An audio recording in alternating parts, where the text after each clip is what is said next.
and called a suicide.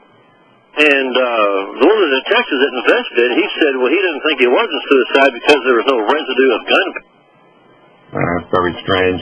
I think remedy would lie somewhere with sitting down, writing all this out in an affidavit format, and taking it before a justice of the peace, and seeing what that justice of the peace could do, especially if you're in Texas, from what I understand. Right? Yeah, well, I'll try that too, yeah. No. With an affidavit in your hand. Yeah, right. What, you mean notarized request or something? No, it's just you telling what your truth is, sworn out.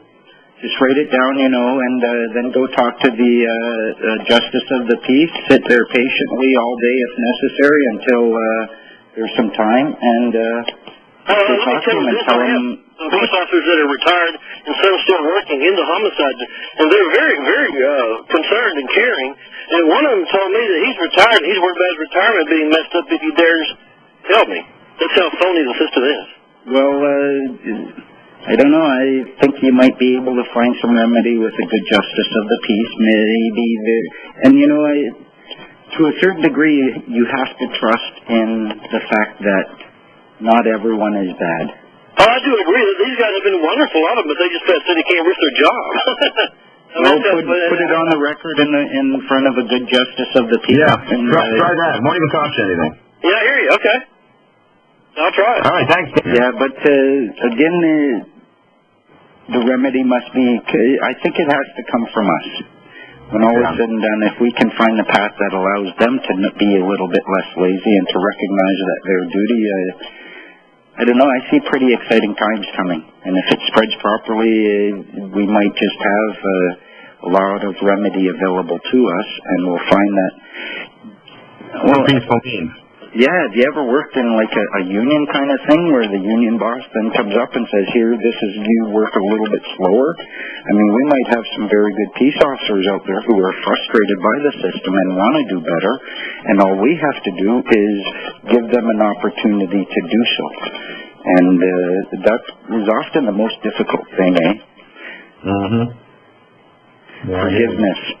We're looking for the truth because it's the truth that's going to set us free, and it's kind of like a gem, and it shines best under the light of forgiveness, and yet we're so conditioned to go in there with our fists up and I'm going to intimidate you into compliance with my will, and it doesn't work.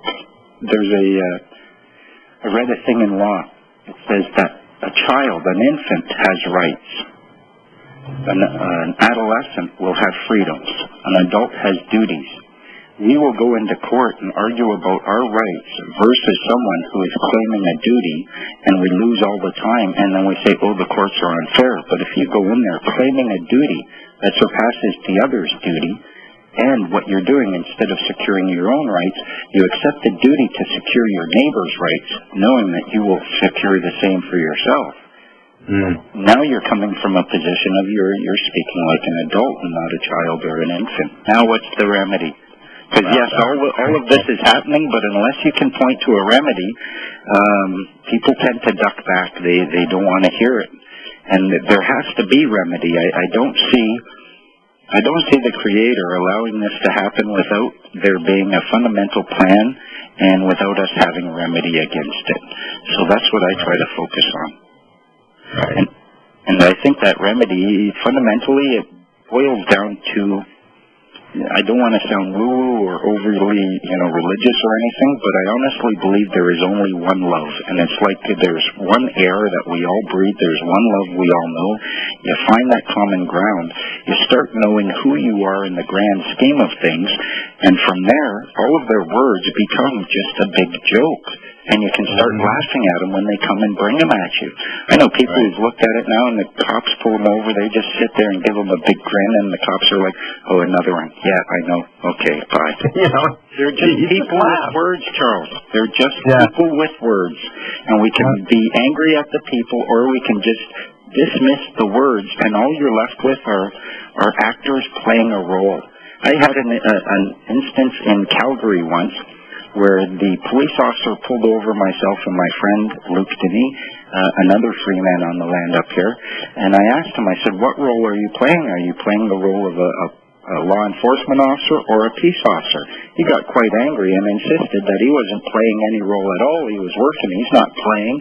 And yet I then pointed out that right in the Police Act, in their Police Act, it uses the word, the terminology, playing two roles. So I said, so clearly you're not going by the Police Act. And that just took the wind right out of his sails and he left. But I did it not with, anger or anything, but just a big smile and a big grin. And I remember who pulls the curtain away from the Wizard of Oz, eh?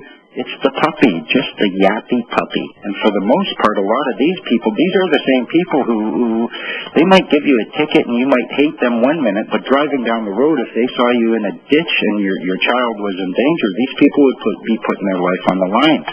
They're not your enemy. You got to get to the point where you can educate them and show them that their job is to support you, even against the government and the courts, because these are just people playing roles, and you're not in their theater of operations anymore. I think most of them probably go out with a desire to serve and a desire to create better communities. And if you can see them from that perspective, I think that's where a lot of the teachings of Jesus come in. If you can love your enemy, you can see their perspective. If you can see their perspective, you can lead them to yours. But if you refuse to accept their perspective at all, how are you going to get them to yours? And I don't even try to think of it like talking them into a trap. I try to show them a path that leads to peace and abundance for everyone. We're talking about your friend. What was her name again? Chris Titus, and she is with Fathers for Justice. And they focus mainly on obtaining equal access for parents and equal access in the courts. Yeah, that sounds good. I'll have to try to get her on another show. In fact, you have my email, right? Yeah, I can definitely put you two in contact, and you'll find a very spirited and very fun woman. Up here, what they did is they bought 130,000 crickets, and then they brought those into the courts, and they released them in all of the courts, so that the courts would know that you could silence one voice, but you couldn't silence all of them. They sent these crickets to politicians, and they're jumping all over the place. And some of the politicians were quite impressed. Said, I got to tell you, every time I hear a cricket, I think of Fathers for Justice. Well, this is very good stuff. I mean, you can't argue your approach from a legal or a common sense standpoint. It only makes sense to approach these people in a very calm and controlled spirit. And like you said, look at Jesus. I mean, here was a man who hadn't done any wrong. In fact, all he ever did was for the good of others, and yet they wanted his head. Yeah. And he never gave them anything to never violated any law, never gave them any reason to be hateful toward him. All he did was tell them the truth, just told it like it is, and for that they hated him. Yeah, the people who rely on deception generally are not too fond of truth speakers. I've had a government agent actually try to use that scripture against me because they thought that it gave them scriptural right to collect taxes. And I said, listen, show me a Caesar. Caesar is someone who could kill you for not paying taxes. Show me the Caesar. And if you can't, then let's concentrate on the key part of that scripture, which is render unto God. And it shut them up pretty quick because we have no more Caesars. I mean, show me the one who can kill me for not paying taxes, for not kneeling before them or paying tribute. They can't do it. They can't do it lawfully. I have no Caesar. I'm fingering them.